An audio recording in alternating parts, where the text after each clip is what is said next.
bonsoir à toutes et à tous. Merci d'être venus nombreux et nombreuses. Donc ce soir, on va parler de ce livre, Malcolm X, Le pouvoir noir. Donc juste avant de commencer, alors Malcolm X, c'est pas l'auteur de ce recueil. En fait, alors c'est pas un livre de Malcolm X proprement dit, c'est un recueil de discours. C'est un recueil de discours qui a été fait par un euro-américain, entre guillemets blanc du coup, qui s'appelait George Brightman, qui était un marxiste, et de qui Malcolm X a été assez proche avec toute la réserve qu'on y met, c'est-à-dire que Malcolm X souvent allait discourir à ce qu'on appelait le Militant Labour Forum, qui était une espèce d'association un peu de marxistes. Alors bon, le titre est un peu étrange, donc la version originale du livre c'est celle-là, il s'appelle plutôt Malcolm X Speaks. C'est sorti en 65, peu après la mort de Malcolm. Je revérifie, alors je vais revérifier rapidement les dates, oui c'est ça, en 65, juste après sa mort, donc ça s'est extrêmement bien vendu. Voilà, bon bah avant de commencer, je pense que Malcolm X c'est vraiment une personnalité qui vous est inconnue, je pense pour la plupart. Je vais pas tellement m'attarder sur sa biographie, parce que ce qui nous intéresse c'est plutôt sa pensée politique qui est retranscrite dans ses discours, une partie en tout cas, parce qu'il manque des choses. Voilà, Malcolm X, pour le présenter, il est né le 19 mai 1925 à Omaha dans le Nebraska. Son père s'appelait Earl Little et sa mère Louise Norton. Alors il est né, c'est assez particulier, il est né dans une famille de garvéistes. Et ses parents étaient partisans étaient membres de l'organisation de Marcus Garvey, l'UNIA, l'UNIA, comme on dit en anglais. Voilà, qui reste à ce jour l'organisation qui a le plus mobilisé les Africains sur Terre. Parce que, alors il y a des fois des gens qui disent que la plus grande marche, entre guillemets, qui est organisée aux États-Unis, la plus grande marche militante, entre guillemets, pour les Noirs, c'est la marche de Farrakhan de 1995, c'est la William Lane March, mais non. Avant ça, à l'époque de Marcus Garvey, il a mobilisé beaucoup plus de monde. Alors, je ne me rappelle plus la date exacte de la marche que lui a organisée. Mais voilà, ça reste un mouvement, l'UNIA, qui avait des millions d'adhérents dans le monde, en Afrique, dans la Caraïbe, aux États-Unis. Voilà, donc les parents de Malcolm X en faisaient partie. D'ailleurs, se sont rencontrés à un congrès de l'UNIA au Canada, à Montréal. Ils sont mariés à Montréal d'ailleurs.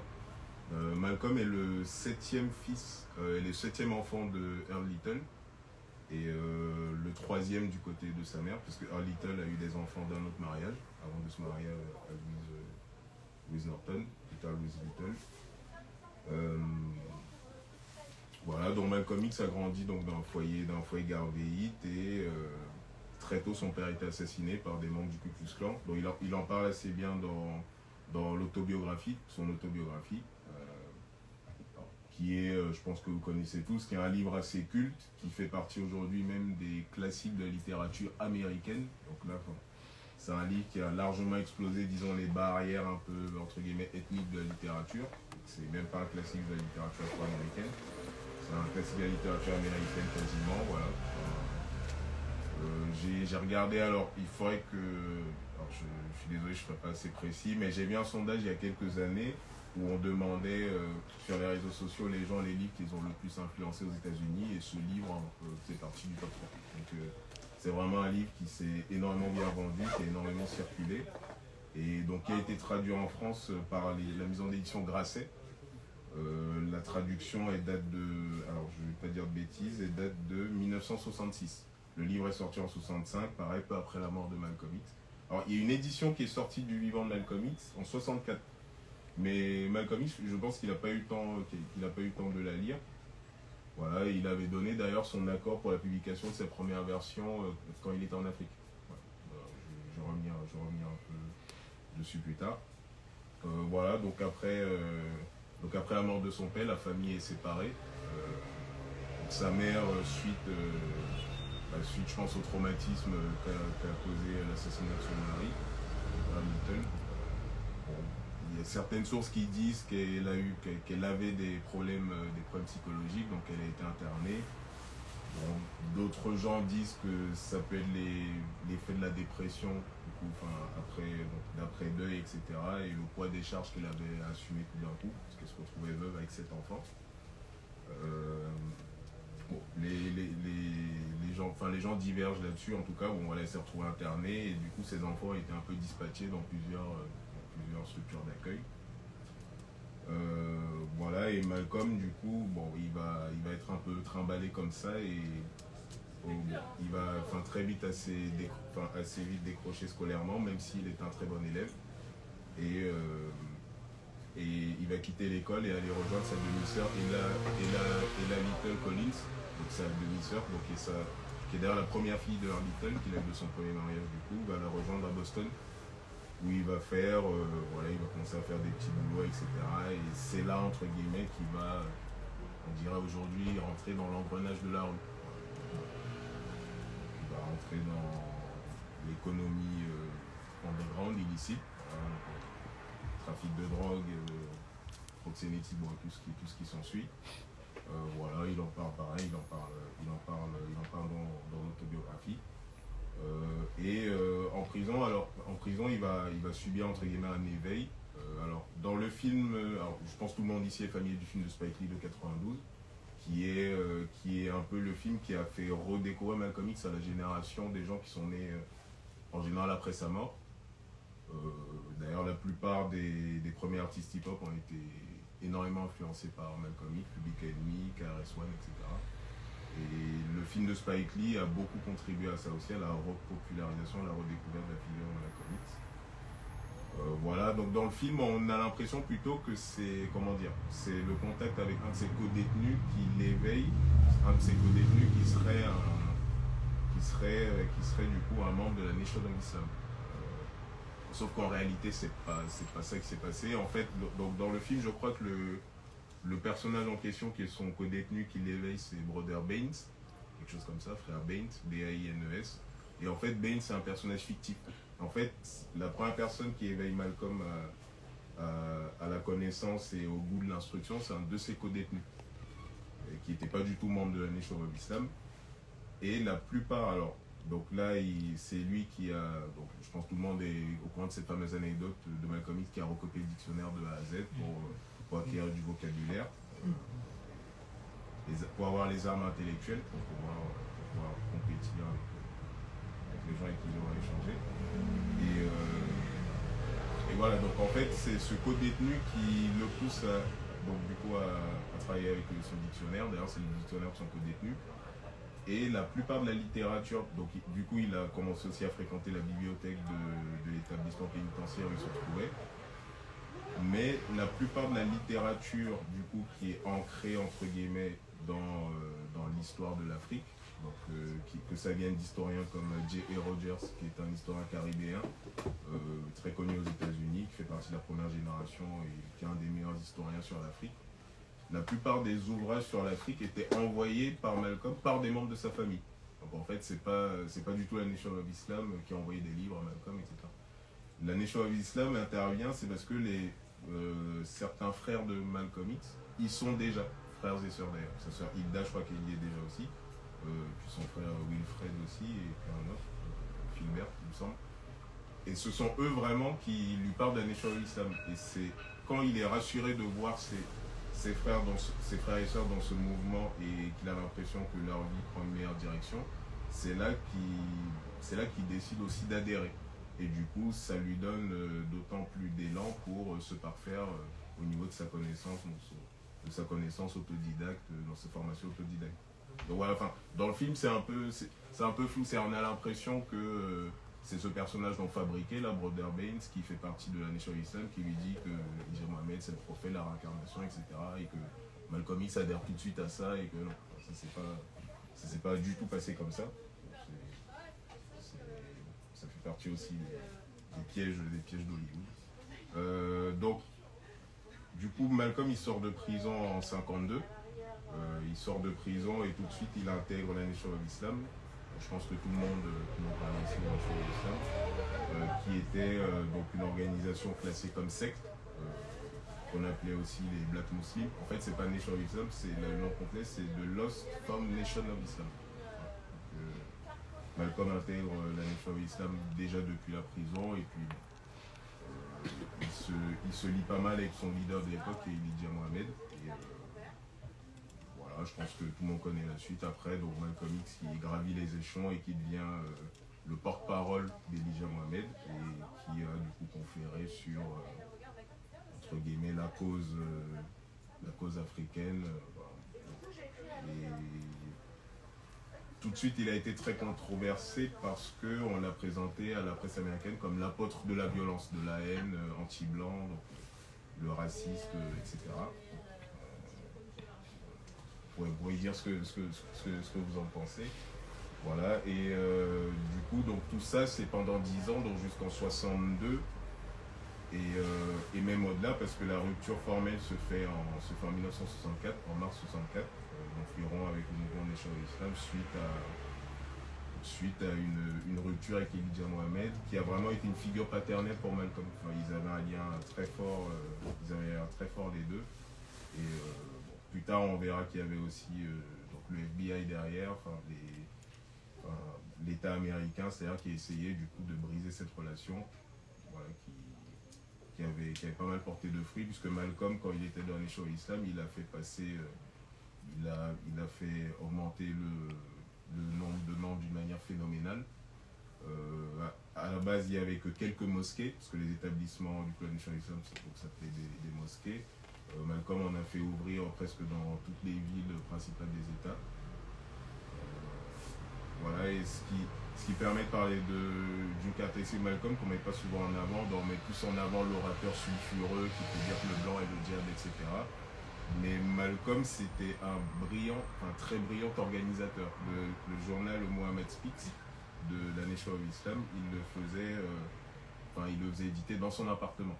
Donc c'était un excellent du coup, directeur de presse, autodidacte et voilà, un brillant organisateur, parce que dans chaque ville où il passait, Malcolm X laissait des mosquées derrière lui. Et ça le différencie bien des égards de King, avec qui on aime bien le comparer, Martin Luther King. Ce King, quand il est arrivé, il déségréguait, il partait. Il ne se passait rien derrière. Malcolm X, il laissait des institutions derrière lui partout où il passait. Donc je pense que ça, c'est aussi des choses à mettre en perspective, parce qu'on a tendance des fois à présenter l'establishment, Martin Luther King, la figure pacifique, etc. C'est qu'il faut suivre, et surtout pas Malcolm, qui serait le violent, le raciste, etc.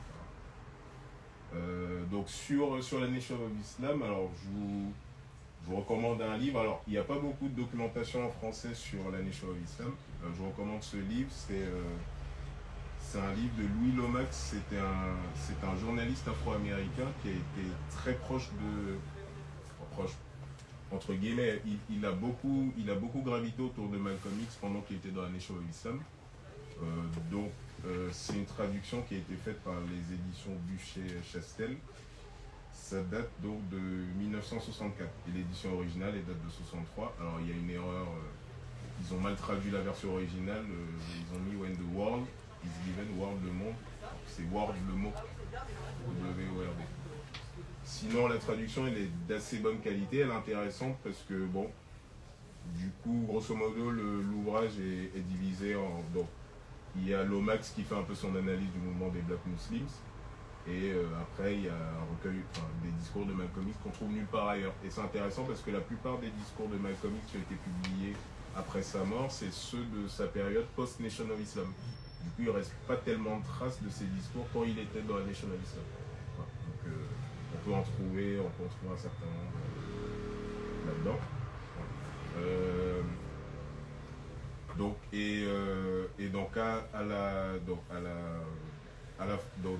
lorsqu'il sort de la Nation of Islam, Malcolm X, en mars 64, il va vivre exactement 11 mois. Il sera assassiné en février 65, le 21 février 65.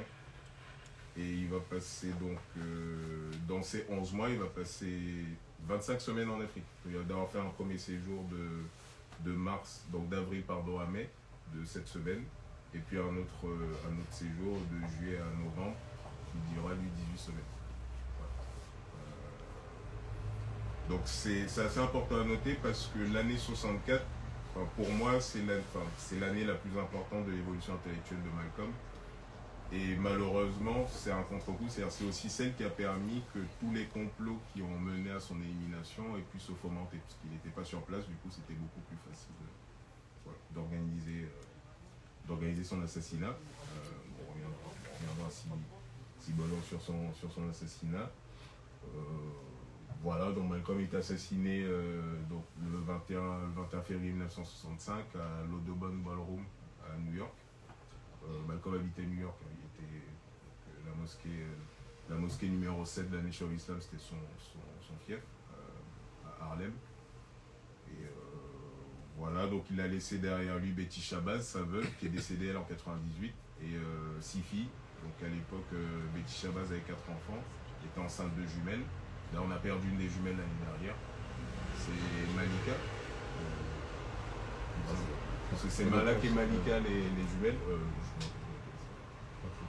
Pas Malika, il me semble, c'est ça, qui est morte l'année dernière. Pour l'instant, on parle de mort naturelle, il n'y a pas plus d'explications pour l'instant. Et voilà, Malcolm était éliminé, assassiné devant femme et enfants. C'est assez important. C'est important à dire. C'est un immense traumatisme. Voilà. Bon, je ne sais pas si comme ça déjà d'entrée de jeu, si vous pensez à des choses sur Malcolm qui vous ont marqué et que vous aimeriez peut-être partager, des éléments de sa vie dont j'ai pas parlé là. Parce que, bon, évidemment, il est tellement immense comme personnage, là, en quelques minutes, c'est très très difficile d'arriver à tout dire. J'écoute si vous avez des choses à dire, à partager sur Malcolm. Comment vous l'avez découvert, par le film avant? Soyez pas timide. Oui, pas de problème. On est surtout là pour échanger. Moi, j'ai découvert par rapport au film, bien de avant Spike qu'il Lee. soit sorti sur Netflix, mais bien avant. Tu parles de quel film? Le documentaire Netflix qui est sorti récemment ou... Non, le film. Ah, le film de Spike Lee de 92. Pas le documentaire. Oui. Le film. Tu l'as trouvé comment, le film? J'ai trouvé que c'était bien, et puis c'est touchant. Non, c'est vrai que c'est un très... Après, par contre, le documentaire, je l'ai pas vu. Je sais qu'il était sorti sur Netflix, mais Il est sorti en 6 épisodes. Si c'est plus. J'aurais l'occasion de...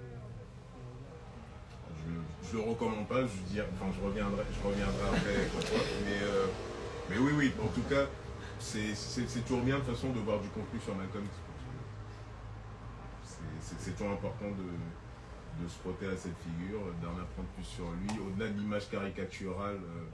Voilà, le problème c'est que même aujourd'hui où Malcolm X semble être une figure un peu hype, je pense, si vous baladez avec ça dans le métro et que les gens vous voient, le pouvoir noir, tout de suite ils vous regardent déjà un peu de manière suspicieuse, même si aujourd'hui Malcolm X est un peu plus accepté, toléré, on dirait plutôt qu'accepté, mais il reste quand même dans l'imaginaire de beaucoup de gens, surtout en général les non-africains, il reste en général un apôtre de la violence, un anti-blanc, etc.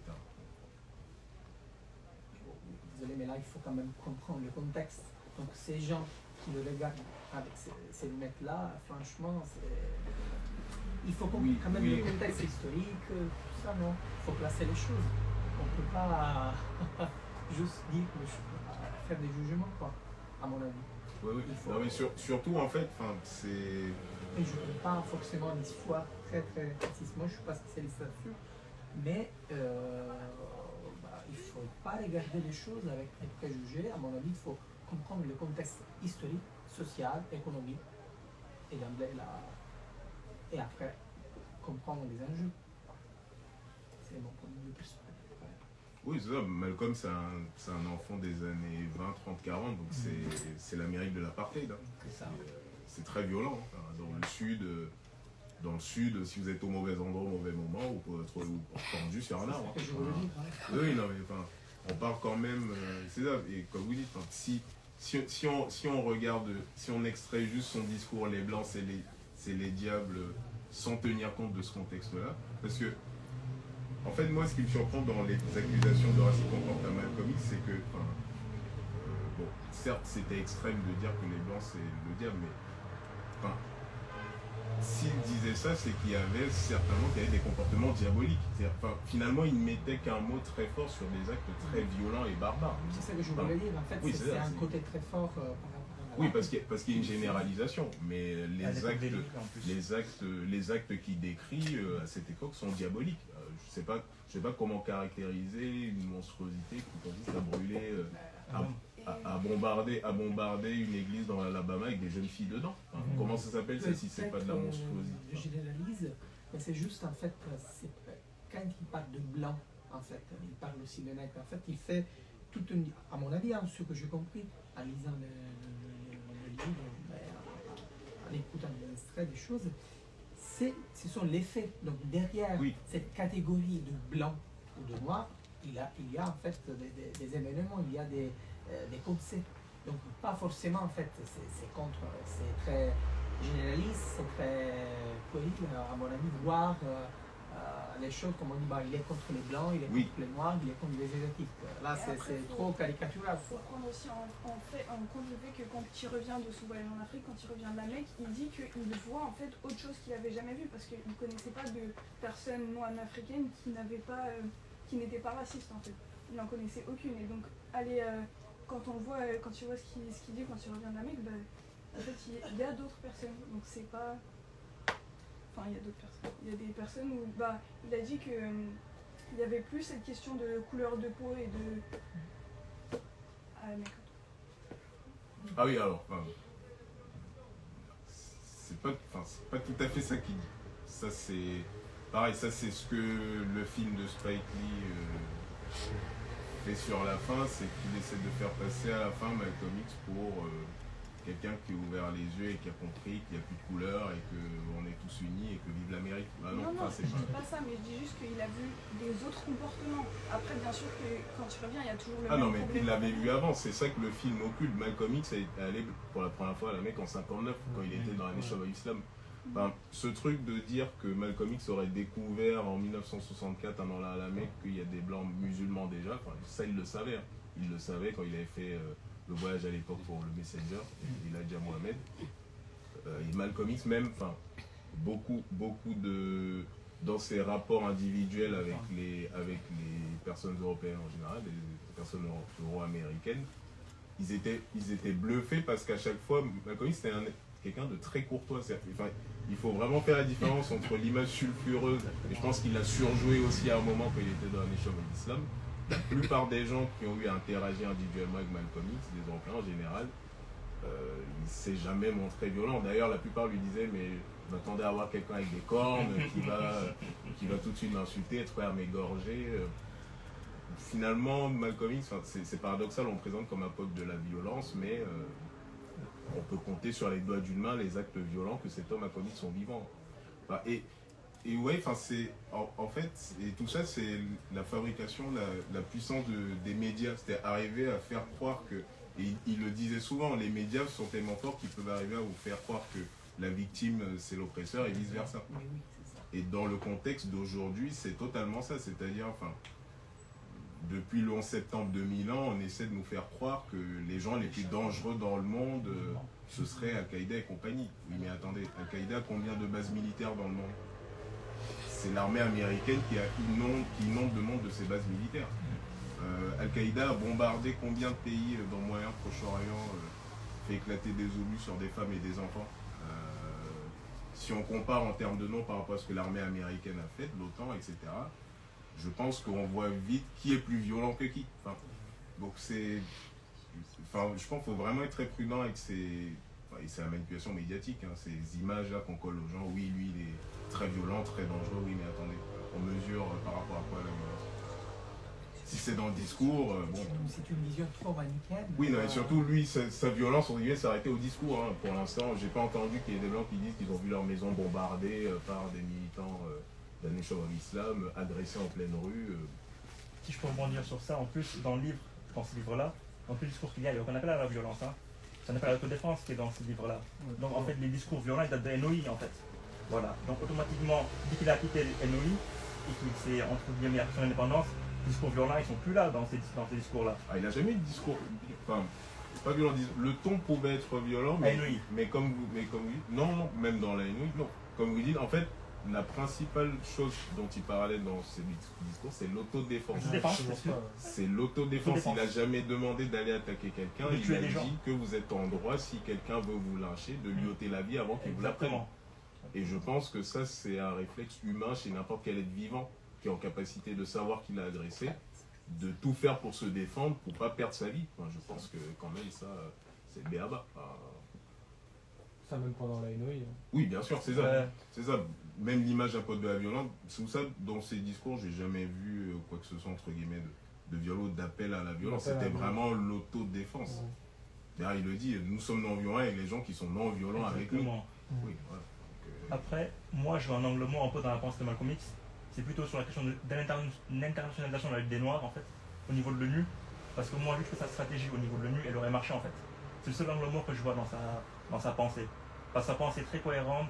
Voilà. Vous pensez qu'à l'ONU, ce qu'il tentait de faire là, ça n'aurait pas marché. Parce que déjà l'ONU, voilà, parce que déjà l'ONU, les États-Unis ont une grande marge à l'ONU, avec le Conseil des 5 sur la sécurité, et je vois mal comment au niveau diplomatique, il aurait pu peser sur la balance quoi, à ce niveau-là.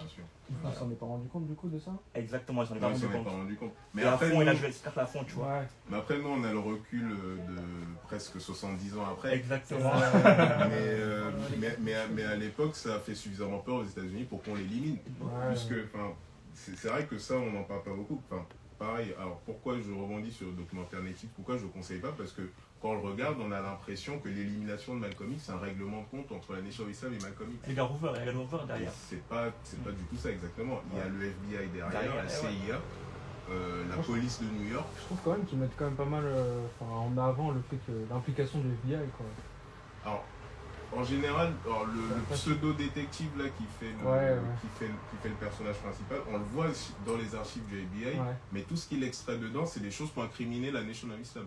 C'est pour dire John Ali était ici, voilà, c'est pour dire Raymond Sharif était ça, c'est pour dire Joseph voulait, capitaine Joseph de la FOI Islam voulait lui faire ça. Mais il le savait. Il n'y a jamais. Oui, bien sûr. Ils le savaient, l'FBI qu'ils allaient le tuer, hein. Mais ils n'ont rien fait contre ça. Bien sûr, même la police, la police a été très négligente. Là-dessus, je suis toujours un peu partagé parce que je me dis, vu comment il parlait des institutions américaines, est-ce que ça aurait été vraiment raisonnable qu'ils s'attendent à avoir une protection de la police? Non, mais il le savait lui-même, il le savait déjà. Ouais, je pense même pour lui, je pense que ça l'aurait dérangé. Mais le problème, je pense qu'il était un peu fataliste quand il est revenu en novembre 64. En fait, en revenant, il savait déjà qu'il allait mourir. Et l'attentat l'attentat même qui a été tenté sur lui avant même qu'il soit tué après. Le 14 février. Et qui a brûlé sa maison. Voilà. Le 14 février 65, donc une semaine avant son élimination. Les membres de la Nation Islam ont lancé des bombes dans sa maison. Enfin, il y a la scène dans le film aussi, je crois. Il y avait dans la chambre où deux de ses filles dormaient. Donc, ça vous montre la bassesse quand même des gens, sans prendre à des nourrissons quasiment. Voilà. Et d'ailleurs, il y a une vidéo où il est interviewé, où il dit que moi je considère que je suis déjà mort. Voilà, je considère que je suis déjà mort parce que justement, je suis il est en paix devant ça, mais lui-même c'est froid, c'est troublant de voir en fait. Oui, non, mais il le savait. Les frissons on a quand on voit la vidéo. Il le savait. Après, moi, ce que je voulais rebondir en fait, c'est la question sociale et Malcolm X, parce qu'on voit que Malcolm X quand même accorde beaucoup d'importance à la question sociale, notamment quand il parle des Noirs de Harlem. Et moi, je trouve vraiment ce côté le plus intéressant chez lui, voilà, ce côté social-là, parce que c'est un côté qu'on trouve peu aujourd'hui chez les Afro-Américains. Et aussi le fait qu'il faisait le trait d'union entre l'Afrique et les États-Unis. Ce que malheureusement aujourd'hui, il n'y a personne qui fait ça. C'est complètement perdu. Voilà. Et d'ailleurs, pour venir en fait sur la naïveté de Malcolm X par rapport au droit international, c'est pas le seul comme leader afro-américain qui a pensé ça. Bien sûr. Même leader africain, Rebelle Oumniobé au Cameroun, il était à fond sur l'international. Lumumba sur la crise au Congo, pareil. Le l'a regardé se faire tuer. Donc c'est pas nouveau quoi, c'est quelque chose c'est une constante dans l'histoire africaine. C'est pour ça que en plus Malcolm était vraiment très admiratif de Lumumba, la figure de Lumumba. Et sa fille d'ailleurs, marqué, pas oui. complètement. Damila Lumumba, Voilà, une de exactement. ses filles s'appelle. Et c'est vrai que en voyant que l'ONU n'a rien pu faire pour Lumumba, je me demande pourquoi ça l'a pas pensé. Ça l'a pas amené à réviser sa stratégie. Parce que la stratégie, oui, bon, c'est vrai que là, on parle peut-être en tant que des gens qui connaissent, mais la stratégie, oui, dont je disais qu'il a fait éliminer, c'est qu'il pensait, du coup, attaquer l'État américain devant les Nations Unies pour génocide contre sa population afro-américaine. Ça. Voilà. Et donc il pensait que ça c'était entre guillemets, la tactique qui allait permettre une fois pour toutes de régler la question des droits civiques. C'est pour ça vers la fin de sa vie, il dit qu'il faut sortir du prisme droits civiques et parler plutôt de droits humains. C'est-à-dire ce que les États-Unis d'Amérique nous font, de nous envoyer leurs chiens avec la police pour qu'ils déchiquettent nos chairs, etc. Voilà, qui nous envoient leurs bombes à eau, etc. Tout ça, c'est des violations de nos droits humains. C'est même pas des droits civiques. Et du coup, pour ça, il cherchait le soutien des États africains. Il a eu en plus, hein. Il l'a eu. Parce que quand, par exemple, il y a eu le sommet de l'OUA, après, quand il est parti, quand il est rentré aux États-Unis, les Africains sont pleins de la situation des Noirs aux États-Unis. Donc, il y a quand même eu un impact minime, mais pas tant que, pas tant que ça, quoi. Ce qui est déjà, mais je trouve que c'est vraiment remarquable parce que il a fait ça, c'est un truc de quelques semaines. Hein. Exactement, il a pensé, mais c'est un truc de quelques semaines. Et en fait, j'ai l'impression des fois, on se rend pas compte de l'ampleur de la magnitude de ce que Malcolm X représentait, surtout ce que sa perte a représenté. Je l'ai découvert récemment en lisant, une biographie en anglais de lui. Ça s'appelle On the Side of My People. A Religious Life of Malcolm X. Alors, j'aime beaucoup ce livre parce que c'est la première biographie religieuse de Malcolm X. Et j'aime beaucoup ce livre parce que la plupart des personnes qui écrivent sur Malcolm X n'ont écrit que sur l'homme politique et pas assez sur le cheminement religieux de l'homme. Et je pense qu'il est absolument remarquable. Et d'ailleurs, il y a souvent un peu ce combat de dire oui, mais Malcolm X était plus musulman que noir, entre guillemets, ou plus noir que musulman. C'est-à-dire chez les musulmans, on le voyait, chez les musulmans non africains, on le voyait comme un racialiste un peu trop. Et chez les radicaux afro-américains, on le voyait comme un peu, entre guillemets, soumis à la religion des Arabes, même si c'est complètement faux, c'est ces deux visions d'ailleurs. Et je trouve que ce livre établit un peu l'équilibre. Et en fait, dans ce livre, donc j'ai appris en le lisant, Malcolm X, quand il était en Afrique, en septembre 64, il envoie un télégramme à Diallo Telli, qui est le premier secrétaire de l'OUA, qui était un Guinéen, qui est mort dans les geôles de Sékou Touré. Et dans ce télégramme, il propose, pendant le printemps 64, il y a la deuxième ou troisième crise du Congo, parce que je ne sais pas si vous savez, après l'élimination de Lumumba, la plupart des Lumumbistes ont déclaré un État sécessionniste à Kisangani, qui s'appelait Stanleyville à l'époque. Et c'était le fief des derniers Lumumbistes. Et je crois que celui qui était à la tête de ça, c'était Antoine Gizenga, de regretter mémoire. Et du coup, là, il y avait vraiment une guerre de guérilla au Congo, un peu comme on a pu retrouver en Afrique lusophone, et avec des combattants pour la liberté qui s'appelaient des Simba. D'ailleurs, il en parle dans le recueil. Il dit aux Afro-Américains, il faut être comme les Simba. Et des momos aussi, des momos au Kenya. Oui, voilà, les Mao Mao. Des Mao au Kenya, je vois des momos. Il a été très influencé par la figure de Lumumba et des Mao Mao. Ouais, des Mao au Kenya, Je vais revenir un peu sur les Mao Mao après.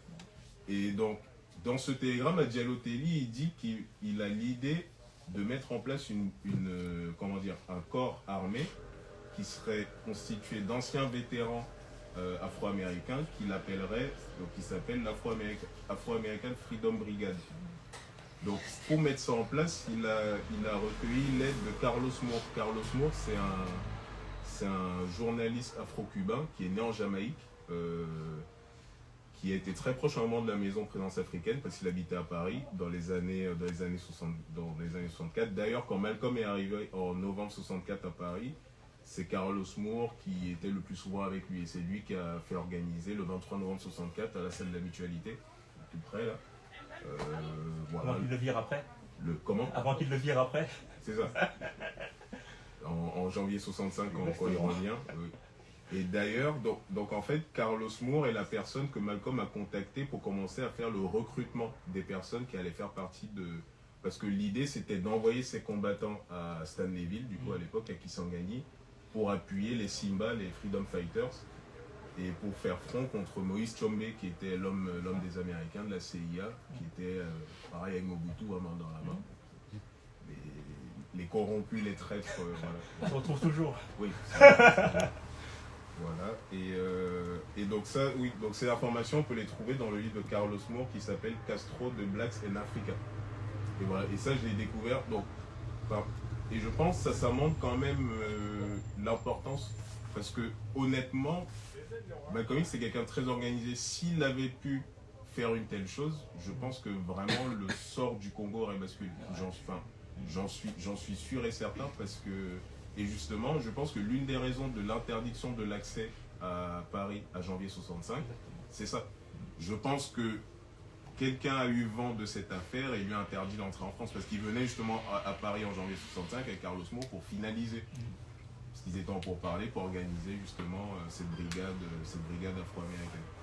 Donc je pense que c'est très important aussi pour comprendre la magnitude de ce que représentait Malcolm X. Et même le Black Panther parti après, c'est Malcolm. Hein. Bien sûr. Quand Stokely Carmichael après va fonder le Black Panther avec les autres, de plus ils ont été influencés par la pensée de Malcolm en fait. Bien sûr. Voilà. Ah oui, non, et puis c'est ça, Malcolm X, il a des héritiers. Il a des héritiers vraiment à l'appel. Donc voilà, donc si vous avez un jour l'occasion de lire et si vous lisez en anglais, c'est un très bon livre. Alors sur l'héritage de Malcolm, je vais parler un petit peu juste de l'héritage artistique. Alors justement, comme tu viens de dire, donc Malcolm X a inspiré le mouvement du Black Power, donc qui a été théorisé par Stokely Carmichael, Kwame Touré à partir de 1968. Voilà. Ça c'est important à noter. Alors, le changement de nom de Stokely Carmichael, il a pris le nom Kwame Touré en hommage à Kwame Nkrumah et Sékou Touré, qui étaient un peu les figures qui l'ont le plus inspiré à l'époque. Il était originaire de Trinidad. Il est mort, je crois, en 97 ou 98, je ne me rappelle plus. Assez jeune, et il avait moins de 60 ans. Il avait 57 ans, voilà, donc 57 ans ou 58 ans. Voilà, donc ça c'est la traduction en français donc c'est l'ouvrage fondateur justement du mouvement du Black Power, voilà, qu'il a coécrit avec Charles Hamilton. Alors Charles Hamilton, je sais pas trop ce qu'il faisait. Voilà, et du coup dans l'héritage artistique, alors on le mentionne assez peu. Alors l'héritage artistique de Malcolm X, beaucoup de gens le voient plutôt dans le hip-hop militant. Donc à partir des années, disons début des années 90, mais en fait, il y a eu un héritage artistique de Malcolm X juste après sa mort avec ce qui s'appelait le Black Art Movement, donc qui était porté surtout par la figure d'Amiri Baraka, peut-être que certains connaissent, qui était un poète, donc poète afro-américain qui se faisait appeler avant le roi Jones. Et en fait, cet ouvrage, donc Blackfire, c'est une anthologie où il y a donc plusieurs poètes. Et en fait, c'est un peu ce livre, c'est un peu l'acte de naissance du Black Art Movement. C'est sorti alors si je ne m'abuse, en 66, donc vraiment juste après la mort de Malcolm X, non, 68-69. Voilà, et coécrit par Larry Neal, qui était un poète aussi, originaire de Philadelphie. Et voilà, donc il y a beaucoup de poèmes dedans, il y a des essais. Donc on retrouve là par exemple un essai de Stokely Carmichael, Kwame Touré. Voilà, beaucoup de poètes. On retrouve même des écrits de Sun Ra, je ne sais pas si certains connaissent, l'artiste de jazz, l'artiste de free jazz. Et voilà, donc les architectes du Black Art Movement. Alors, j'ai ramené quelques productions musicales de l'époque du Black Art Movement. Un des premiers groupes qu'on considère comme aussi des héritiers de Malcolm X et architectes du Black Art Movement, c'est les Last Poets, qui sont considérés des fois comme les premiers rappeurs. C'était un groupe d'Afro-Américains, d'ailleurs, un collectif qui s'est formé, il me semble, alors je saurais plus dire l'année, le disque date de 70. Non, après, je crois. C'est ça, en 66, il me semble, lors d'une commémoration derrière l'anniversaire de la mort de Malcolm. Et voilà, et donc ça c'est un album classique dans lequel il y a notamment le morceau Niggas are scared of revolution. Les nègres ont peur de la révolution, qui d'ailleurs parle de Malcolm. Voilà, donc ces messieurs sont considérés pour la plupart des rappeurs qui ont un peu d'ancrage historique comme les premiers rappeurs. Donc c'était des textes qui disaient sur fond de percussion. Donc c'est très minimaliste en termes musicaux, il y a juste la percussion et des voix. Voilà. Et c'est très engagé, très énervé même on va dire. Voilà, donc là j'ai un disque d'Amiri Baraka, donc on peut voir ici, donc le Roi Jones anciennement.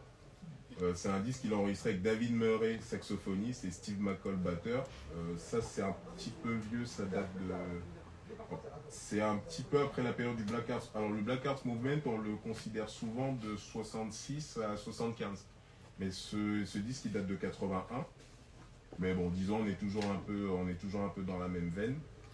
Et le Black Arts Movement, il est vraiment intéressant parce qu'il a aussi donné naissance... Ah oui. Donc on retrouve là un recueil, quelques discours de Kwame Touré. Donc quand il se faisait encore appeler Stokely Carmichael.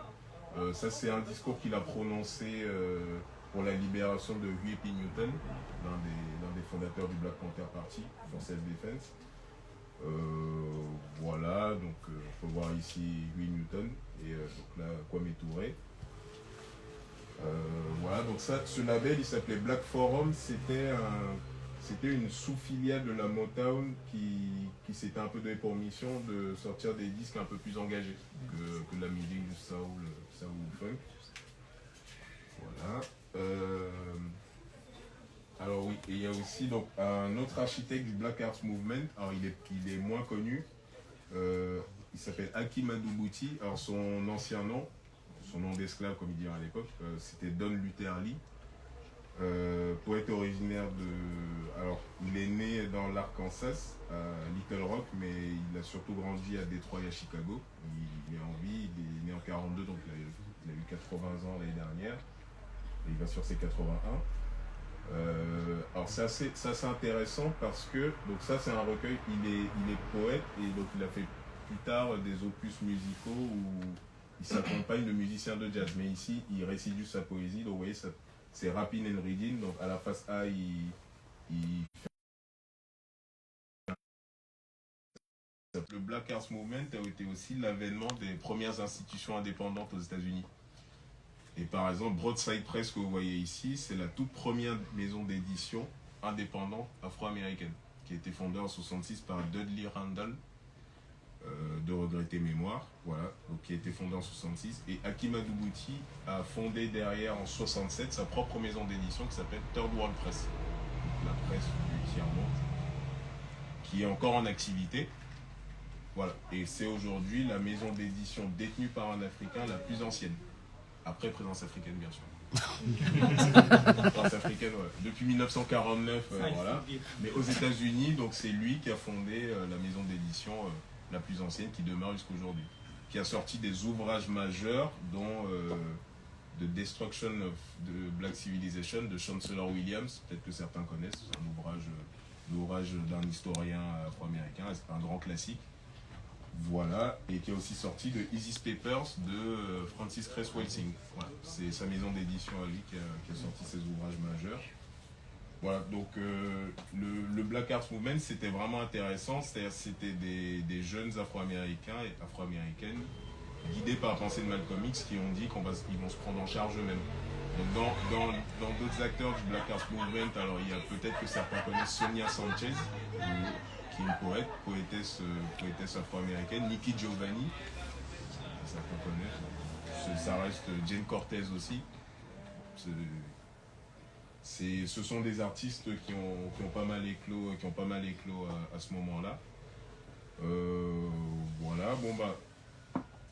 Et avant de continuer, je voulais peut-être un peu parler aussi du lien de Malcolm X avec Présence africaine, parce qu'on est à Présence africaine après tout. Donc Malcolm X, alors ça, je l'ai lu dans une note de lecture, donc une note de lecture de l'autobiographie de Malcolm X. Donc, faut juste que je retrouve. Donc, dans une note de lecture de cet ouvrage qui a été fait donc, par un journaliste camerounais qui s'appelait Iwiye Kalalobe, qui est le frère de Christiane Yandé Diop, donc la cofondatrice de la maison, la femme d'Aloun Diop, de regretter mémoire. Donc Iwiye Kalalobe, c'est intéressant, c'est le numéro, alors ça se trouve dans un numéro de la revue, je l'ai noté, je vais vous donner le nom, c'est le numéro 64 de la revue. Bon, je ne l'ai pas, du coup j'ai juste pu m'imprimer. Et en fait, donc Iwiye Kalalobe dit donc de la Mecque où il se trouvait en septembre 64, Malcolm X envoya à Alioune Diop une carte postale au verso de laquelle il avait écrit ces mots: Greetings from Mecca, the holiest and the most sacred city on earth, the fountain of truth, love, peace and brotherhood. Hope to be in Paris early November. Traduction, pardon. Ah oui. Donc, salutation de la Mecque, la plus sainte et la plus sacrée des villes sur terre, fontaine de la justice, fontaine de la vérité, de l'amour, de la paix et de la fraternité. J'espère être à Paris début novembre. Voilà. Donc, c'est un message que Malcolm X a adressé à Alioune Diop. Et effectivement, Malcolm X va arriver à Paris. Donc je l'ai noté le 13 novembre.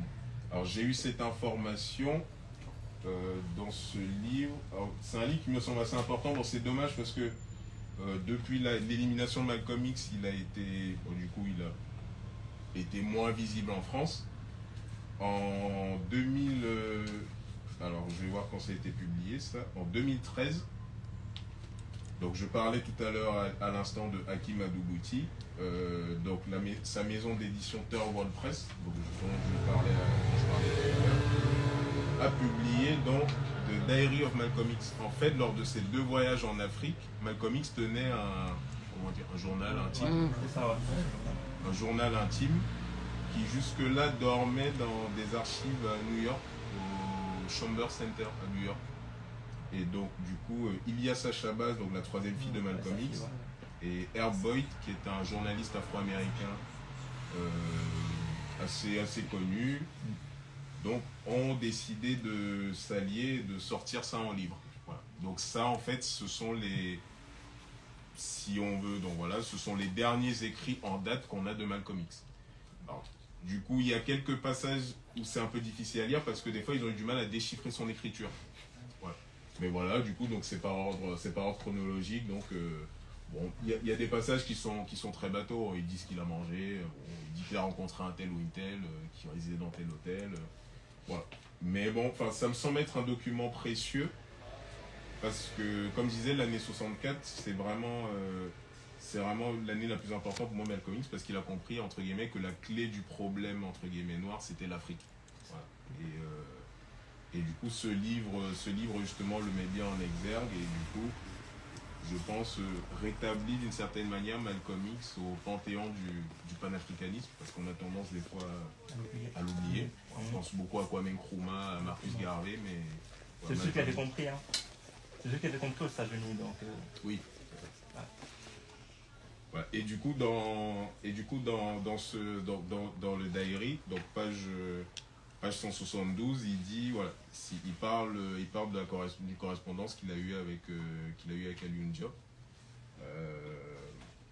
Voilà, donc il dit le 13 novembre, donc il arrive à Paris le 13 novembre. We arrive in Paris about 7:30, donc 7h30, c'est pas précisé, c'est le matin ou l'après-midi. Et voilà, I was busy at the Hotel Terminal Saint-Lazare. Je sais pas de quel terminal il s'agit, est-ce que c'est la gare de Roissy ou d'Orly, bon, peu importe. Mais voilà, en tout cas, il arrive à Paris le vendredi 13 novembre 64. Et il donnera du coup, pour le compte de la Société africaine de culture, qui était dans la structure qu'Alioune Diop avait fondée avec d'autres, pour justement organiser des colloques et des conférences autour de questions qui touchent la communauté. Donc dans ce numéro de la revue, donc qui est le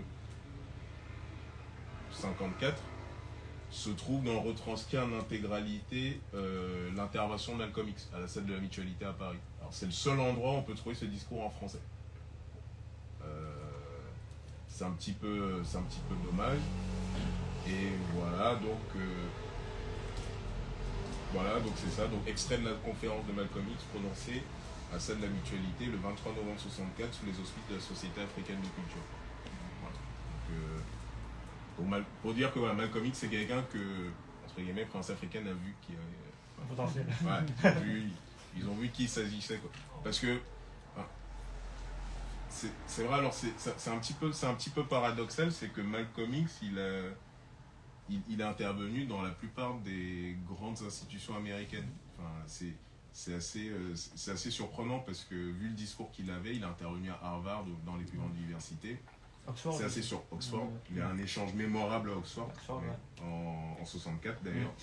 C'est ça, ouais. Je sais plus si c'est en novembre, je retrouverai la date tout à l'heure. Voilà, donc la conférence de Malcolm X à Paris, on peut la trouver dans ce livre, sinon en anglais, ça c'est plus facile à trouver. By Any Means Necessary, c'est un recueil de discours de Malcolm X qui est pareil, été fait par George Brightman, dont j'ai parlé tout à l'heure, qui a fait le même que ce qui a été traduit par le pouvoir noir. Voilà. On peut retrouver. Alors, il manque des passages ici. Alors j'en parlerai tout à l'heure. Les gens qui veulent s'intéresser à la pensée de Malcolm X, je pense qu'il faut se méfier aussi des discours parce que beaucoup ont été tronqués. Si vous remarquez dans le livre, là, ils le disent en plus. Hein. Voilà, il y a pas mal d'endroits et des points de suspension. Et notamment un des discours qui est... attendez, je vais le retrouver. Et donc, dont j'ai réussi à retrouver l'audio. En fait, c'est très vicieux ce que l'auteur a fait. Il a enlevé plein de passages en fait, qui sont cruciaux. Et il a laissé en fait des choses, pas sans importance, mais... Donc c'est pour dire que même avec ces documents qui sont les recueils de discours de Malcolm X, il faut faire attention parce que Malcolm X est une figure aujourd'hui que tout le monde essaie de récupérer, de mélanger un peu à sa sauce. Ouais. Voilà, Tariq Ramadan essaie un peu d'en dire ce qu'il veut, chacun essaie un peu d'en dire ce qu'il veut. Donc je pense pour avoir vraiment la substance de qui est Malcolm, il n'y a pas beaucoup de sources sûres à part les audios eux-mêmes, les audios des discours. Parce que dans beaucoup de ces livres de discours, il y a beaucoup de choses qui ont été coupées. Et à bon escient évidemment, c'est pas un oubli. Et d'ailleurs ça me fait penser. Alors j'ai pas vu l'information sur. J'ai vu l'information sur internet nulle part. Dans cette traduction en français de l'autobiographie de Malcolm X, il manque un chapitre et 3/4 des parties sont tronquées. En fait, je conseille pas du tout cette traduction parce que en fait, tout est tronqué. J'ai pris quelques pages de comparaison avec la version originale, c'est vraiment inquiétant. Donc, je ne sais pas si c'était manifeste de la part de Grasset de faire ça, mais par exemple, il manque un chapitre, le chapitre 8, qui s'appelle Harlemite dans la version originale. Et là, si vous regardez la liste des chapitres, il n'y a pas ce chapitre. C'est comme les autres versions. Les autres versions françaises, c'est oui, alors ça c'est la toute première et il y en a une en poche aussi avec l'image de Denzel Washington.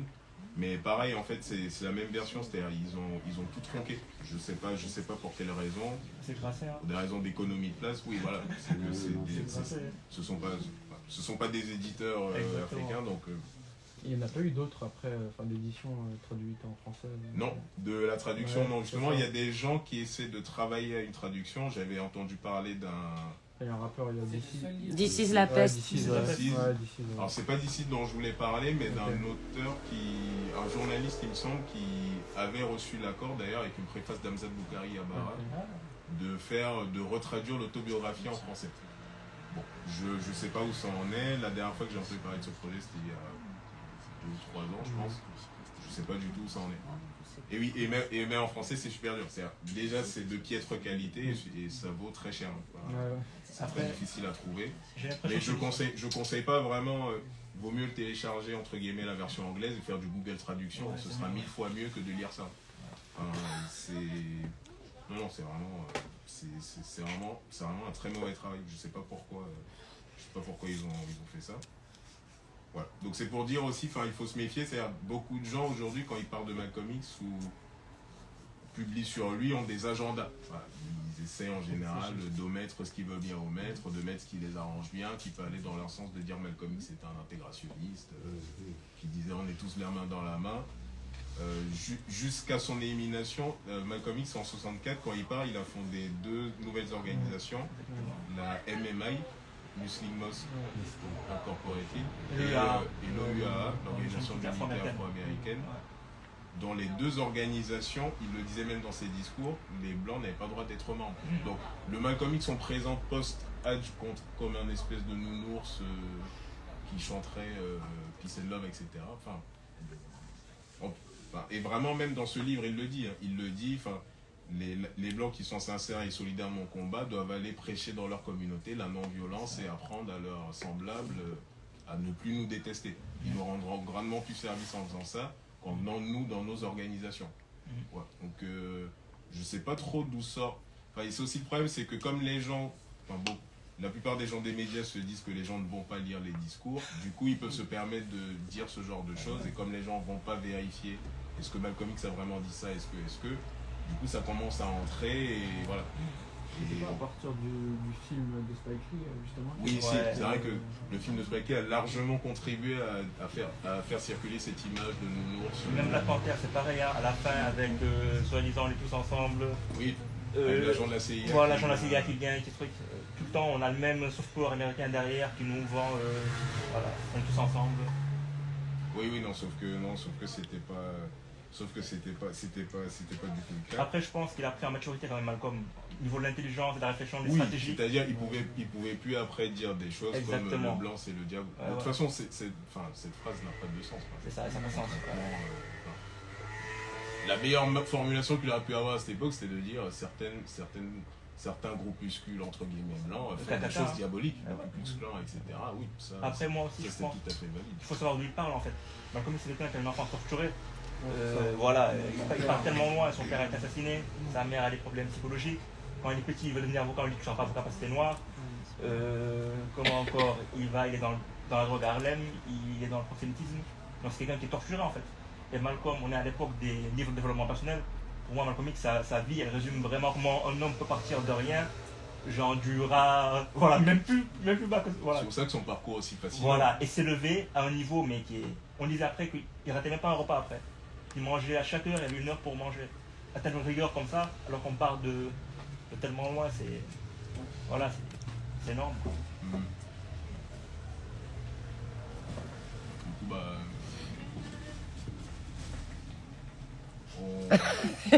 Quoi?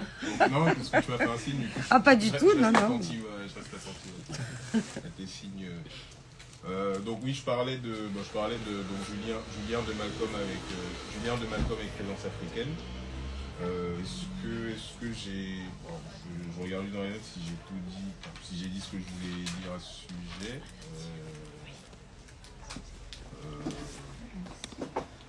Excusez-moi, j'abandonne. Voilà, et une anecdote aussi que qui se trouve pareil dans la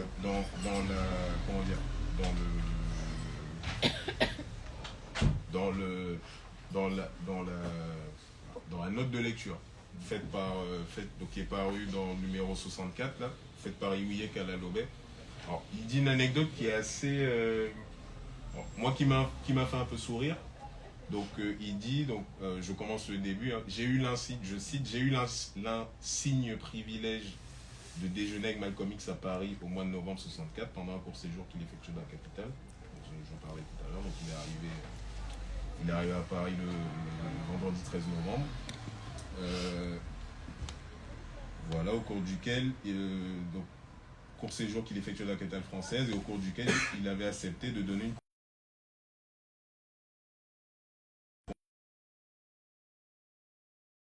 Je fus frappé et conquis par la spontanéité et la maturité de ses propos.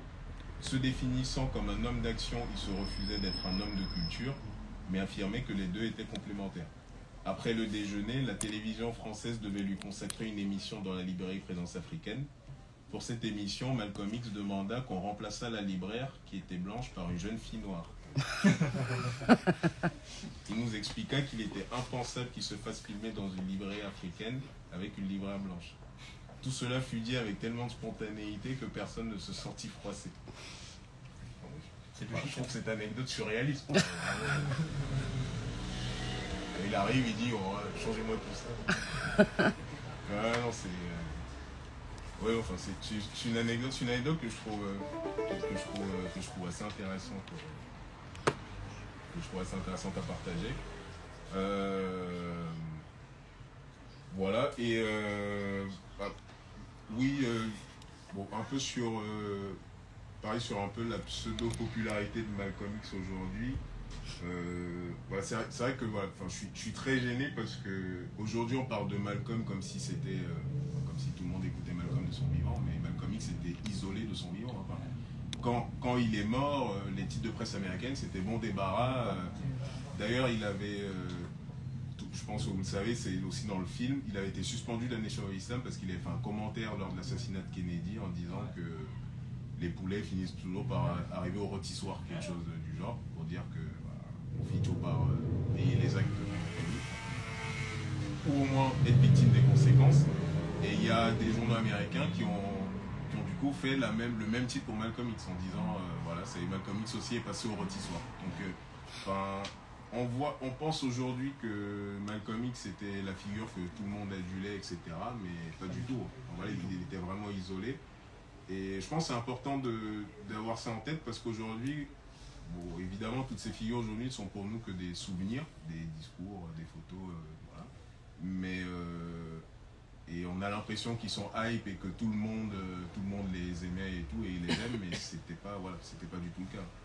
Quand Myriam Makeba épousait Kwame Touré, Myriam Makeba, plein de gens lui ont tourné le dos de la société. Ah oui, d'ailleurs, ça me fait penser, Myriam Makeba a fait un single 45 tours à l'époque où elle a dédié un morceau à Malcolm X. Ouais. Ça c'était l'époque où elle vivait en Guinée, donc avec Kwame Touré, et c'est paru sur le label Silifone. Silifone c'était très particulier, la République de Guinée sous Sékou Touré, les artistes étaient artistes d'État. Et donc si toute personne qui voulait faire de la musique était obligée de publier sur ce label qui était donc Silifone Conakry, ouais, dont le logo est là. Voilà, et comme Myriam Makeba a vécu en Guinée à cette époque, voilà, évidemment avec le célèbre morceau Malaika, qui est une reprise d'une chanson tanzanienne, chantée en Swahili. Mais voilà, du coup il y a un hommage à Malcolm X. Et pourquoi elle a été critiquée quand elle s'est mariée avec Kwame Touré? Ah, mais parce que Kwame Touré était vu comme le diable. Kwame Touré à l'époque c'était le successeur de Malcolm X. C'est par les Africains. Je voulais dire par les Occidentaux en fait, elle a été mal vue. Oui, mais même par les Africains aussi. C'est-à-dire, alors, ah oui, ça me permet de parler de ça. Un des héritiers aussi de Malcolm X, c'est Echra Brown. Je ne sais pas si vous connaissez, qui s'appelle aujourd'hui Jamil. Imam Jamil. Oui. Jamil Abdullah Al-Amin. Un militant très. Quel est le mot qui pourrait le caractériser? Sulfureux. Très. L'équivalent d'un Kémy Séba à l'époque de la tribu K. Donc c'était vraiment quelqu'un de très très cru dans son discours. Il y a Dr Khalid aussi. Oui, Ali Mohamed, c'est bien après. C'est très longtemps après. Et donc ce livre a été traduit par Grasset, c'est une sorte d'autobiographie. Le titre original c'est Die Neg Die. Voilà. Donc, qui a été traduit par Crève Salneg Crève. Ça paraît vous dire.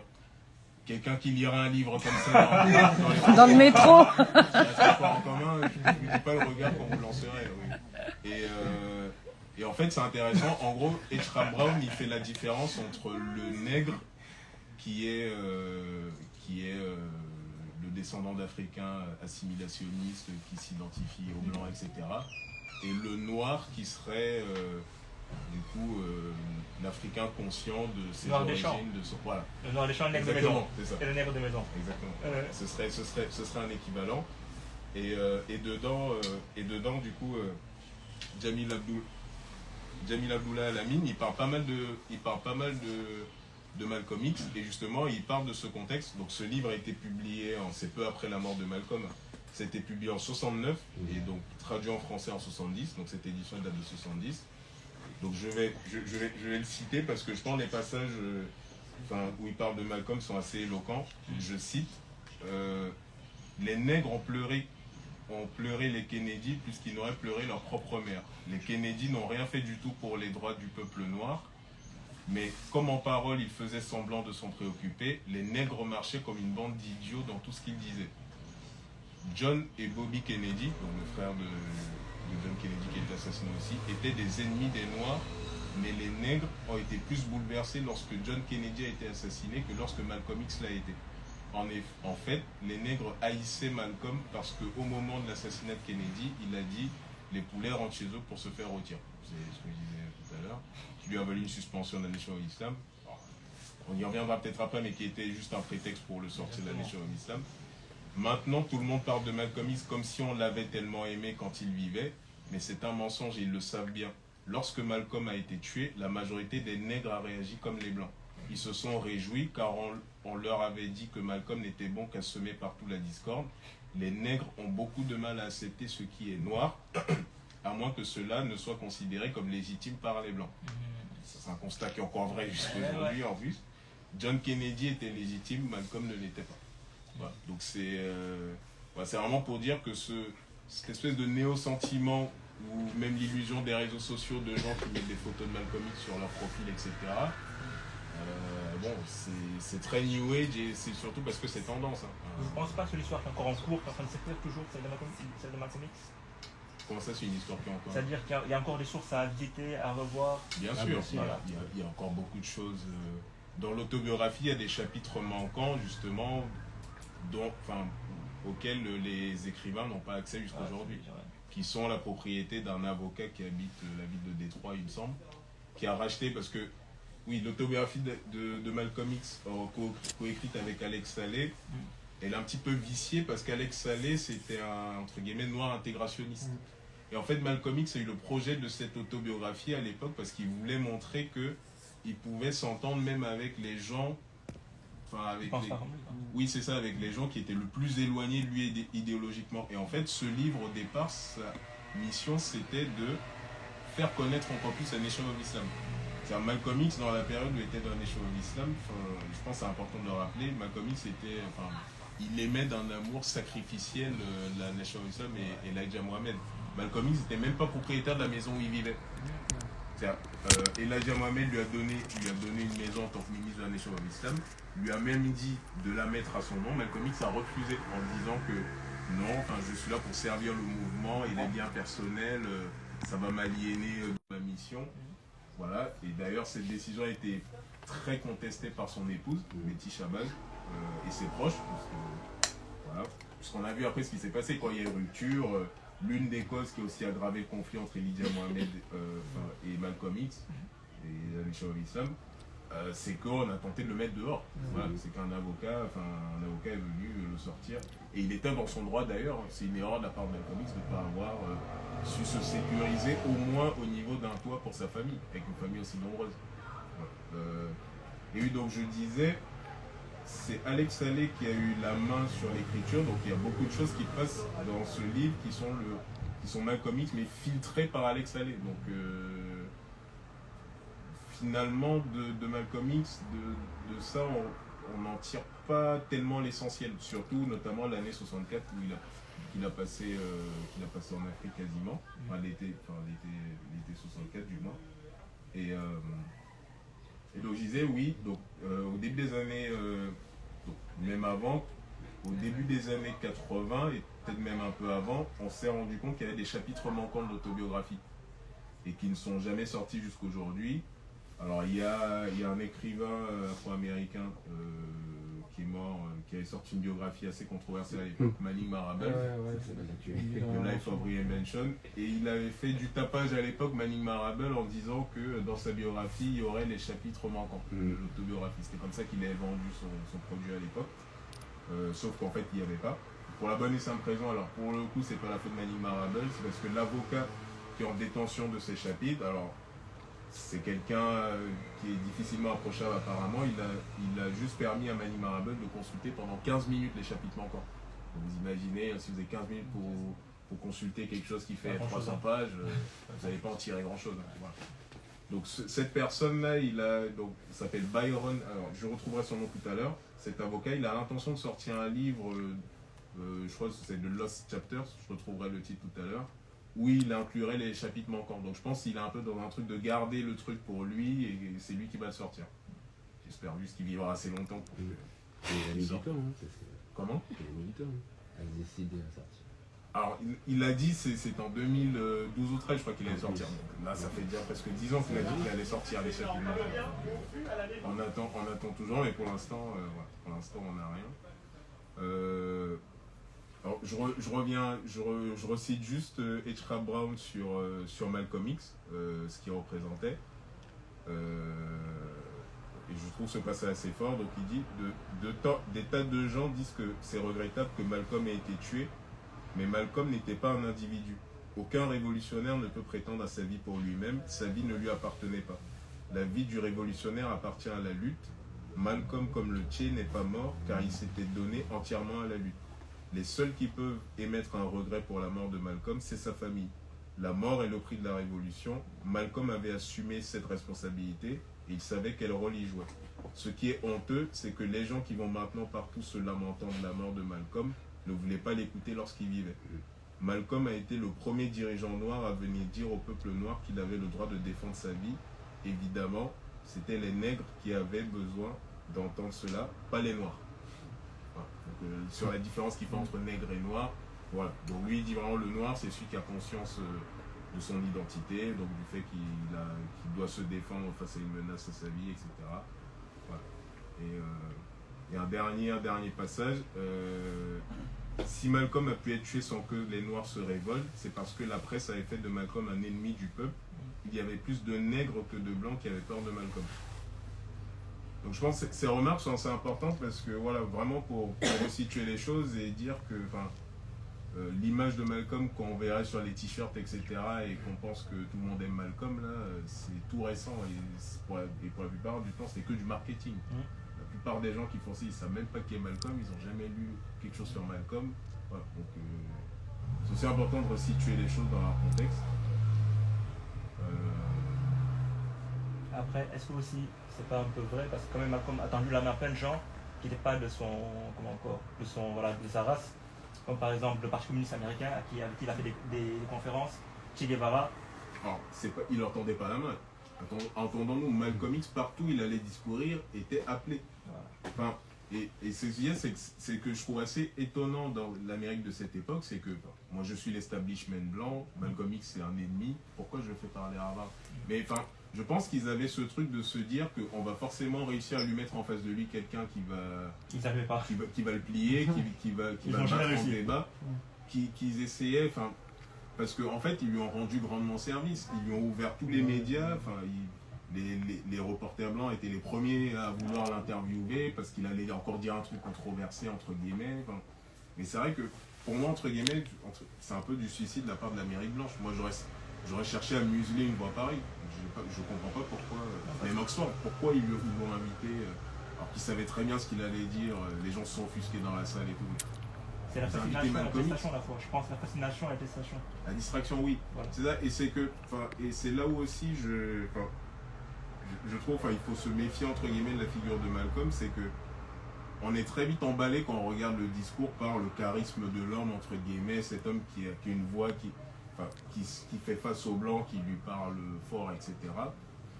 Et j'ai l'impression qu'à côté de ça, voilà la figure charismatique, mais j'ai l'impression qu'à côté de ça, on fait pas assez attention à la pensée. Et surtout à l'esprit de l'homme. Enfin, Malcolm, c'est avant tout un esprit ultra discipliné. Malcolm X était toujours en train de lire quelque chose. Vous pouvez jamais voir Malcolm X quelque part sans un journal à la main. Même son physique, ça se voit, même son 1m90, oui, 1m90. Voilà, même son physique, la façon de s'habiller. Il était immense. Il était tout droit, ça se voyait sa droiture même intellectuelle, mentale, même ça se voyait dans son physique en fait. C'est la chaîne de fiction qui m'a expliqué. Bien sûr, oui. Exactement, cette rigueur-là. Ça. Voilà. Voilà, merci. Merci à vous. Si vous avez Moi, je vais rebondir sur ce que tu as dit tout à l'heure, par rapport au livre, la version anglaise.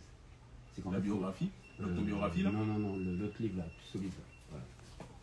C'est que ça. Magnifique, ouais, vraiment, je te conseille, si tu as l'occasion de tomber dessus, biographie religieuse, et c'est super important parce que, on le dit pas assez aussi, mais Malcolm X c'est aussi celui qui a favorisé aussi au retour un peu de l'islam, enfin, quelque part dans les couches urbaines africaines, parce que les jeunes Africains de l'époque, même dans les pays non musulmans, déjà dans les pays musulmans qui étaient attentifs aux causes afro-américaines sont identifiés à lui. Et je pense qu'il a il a joué un rôle non négligeable aussi dans le changement de perception qu'on a de la religion musulmane dans les communautés africaines, notamment chez les non-musulmans. Bon, ce livre il est vraiment magnifique d'ailleurs. Et justement par rapport à ça, c'est intéressant parce que je ne connaissais pas ce livre-là. Et justement, on ne met pas assez en avant le côté spirituel. On parlait politique, machin. Mais il y a un côté spirituel non négligeable. Et déjà, par rapport, on se dit, ouais, c'est dommage, il avait des choses à faire, on se dit, ouais, ça se trouve, il aurait parlé à l'ONU, ça aurait été bon, mais bref. Ce que je veux dire, c'est que, et tu l'as souligné en plus par la suite, en disant que ce que Eshwa Brown dit, c'est qu'il n'est pas mort, en fait. C'est-à-dire qu'il a avoué, il est en mission, il a compris quelque chose, il est en mission, il est allé. Tu vois. Et en fait, c'est ça, c'est le côté spirituel, c'est que lui, il savait qu'il devait partir. Donc, tu sais, on est en train de refaire le monde. Ah, mais si. Non, une chose, elle l'est ou elle n'est pas. Et en fait, c'est que chacun d'entre nous doit savoir, c'est quand on est venu ici pour une mission. On a eu une date d'arriver sur Terre, et on a une date pour partir. Donc, tu vois, on peut monter, descendre, avoir peur, machin. Celui qui naît, il a amené à mourir. Donc, voilà. Et donc, il faut juste se dire. Ok, j'ai vécu, mais qu'est-ce que j'ai fait? Qu'est-ce que j'ai apporté? Vu que j'ai compris certaines choses, qu'est-ce que j'ai apporté? Et c'est pour ça que c'est intéressant, justement, la raison pour laquelle je suis venu, tu m'as invité. C'est club de lecture, c'est intéressant parce que, justement, comme tu l'as dit, si les gens ils mettent des figies, Malcolm, tout ça, mais personne ne connaît vraiment, même nous, hein, on a des brides, on a lu certaines choses, et en plus, après, on se rend compte que les versions françaises ont été tronquées, édulcorées. Ah non, par exemple, moi, Dieu merci, j'ai pu lire la version originale en anglais, et ça, je me suis dit, il y a un problème. Parce qu'il y a le passage avec, à un moment donné, quand il s'appelle par Blanche, au début, avant de rentrer dans la version officielle.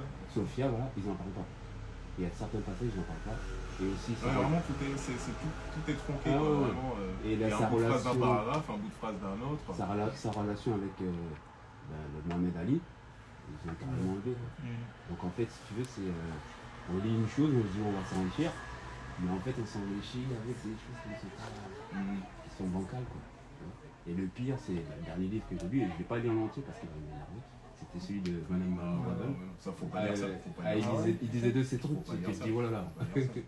Oui, c'est le fameux livre, peut-être que vous en avez entendu parler, c'est le fameux livre qui a fait courir la rumeur que Malcolm X aurait été homosexuel, et qu'il a gardé Nation of Islam. Et qu'il a gardé